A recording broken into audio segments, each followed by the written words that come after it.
রায়বাগ সারা police ছিল, অর্থাৎ সকল দায়ভার ছেড়ে বাংলাদেশ জামাত ইসলামী সব কিছু বাংলাদেশ জামাত ইসলামী করেছিল। বন্ধুরা দেশবাসী, আমরা সকল নির্যাতন অত্যাচার সহ্য করেও এদেশকে দ্বিতীয়বার স্বাধীন করেছি, আবার মুক্ত করেছি, আবার খুশিবাদকে পালাতে বাধ্য করেছি। সুতরাং এদেশকে আমরা কারো হাতে ছেড়ে দিতে পারি না, এদেশকে আমরা কারো খরচ রাষ্ট্রে বানাতে দিতে পারি না। আমরা নতুন স্বাধীনতা, নতুন দেশ তৈরি করবো ইনশাআল্লাহ। সংগ্রামী দেশবাসী, এখন আমাদের দাওয়াতি অভিযানের সর্বশেষ অংশ আমরা চলছে। আমরা দাওয়াতি অভিযান করবো মেইন রোড দিয়ে।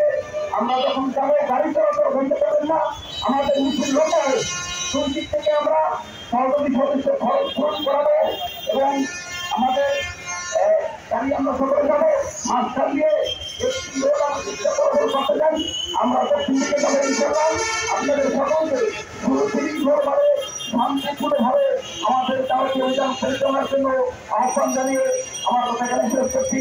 আসসালামু আলাইকুম ওয়া রাহমাতুল্লাহি ওয়া বারাকাতুহু।